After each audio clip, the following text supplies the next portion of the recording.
71 of the Seanote saga. It is President's Day today, February 21st, 2022, and whoever would have thought the dang thing would still be here 71 days later? Surely not the turbine guy. Surely not me.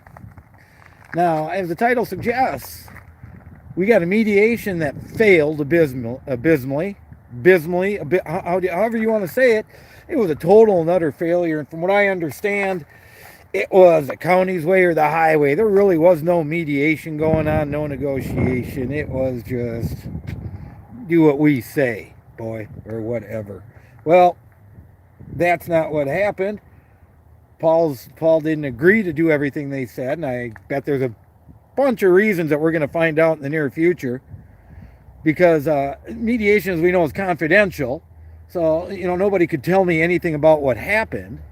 But as I read the order that came out for tomorrow, and tomorrow is when all the documents have to be submitted to the judge now, because mediation failed, dismal failure, I'll say that again, and each side has to submit documents to support moving it in their own fashion, okay?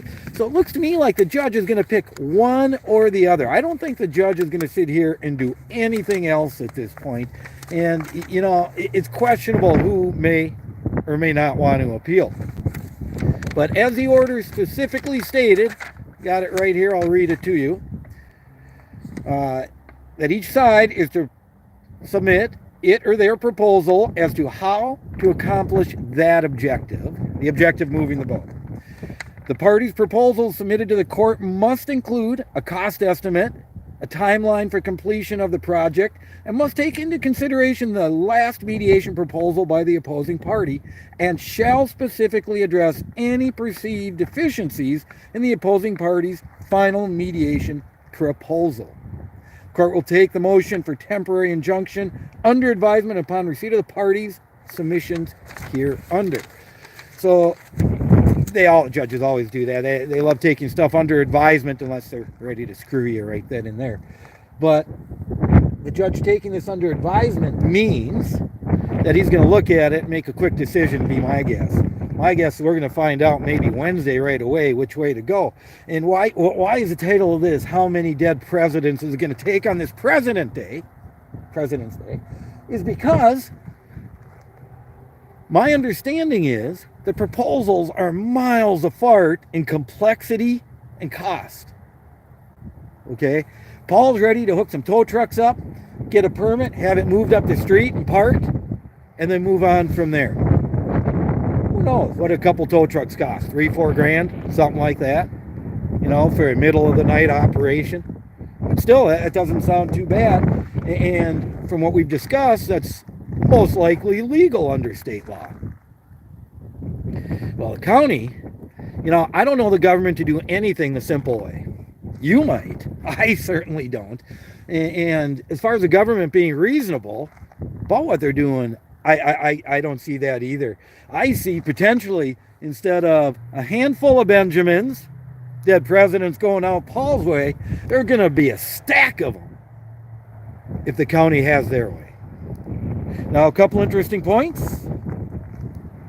As we said, the State Patrol was out to do a second inspection. Will the judge allow that second inspection, given that I found out it was Trooper Folger that did the second inspection, and he completely misrepresented the truth in the first inspection? So how could you let someone like that in? And, if they're going to use him as evidence, to me, the county's pretty freaking daring. Because, the evidence is here. He didn't tell the truth. Not only that, from what I understand, Paul got another re-inspection of his trailer today by a commercial inspector. Completely legal in the state of Minnesota. That's why they're licensed. And these inspectors, they look for problems because that's how they make money. They don't make money by telling you everything's fine or just change that light bulb. They look hard and they try to find problems. So he's got his second inspection going on today. So he's going to have a backup.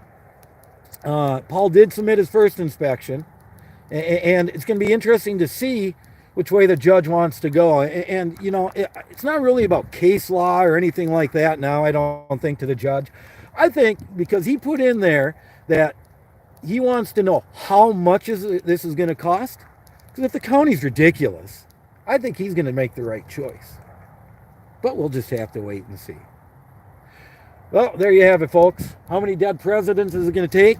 Is it going to take what I would say would be a handful from Paul to move it? Or is it going to take a stack of them if the county wants to move it?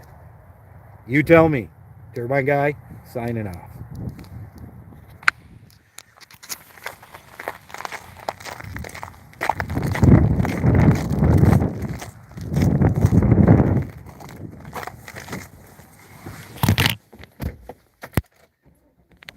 Which is also hilarious. Like, calm down. Your coach just pushed somebody. So, it's not like we're always on the high road. But in a way, he's right in that Michigan should, we're manual should be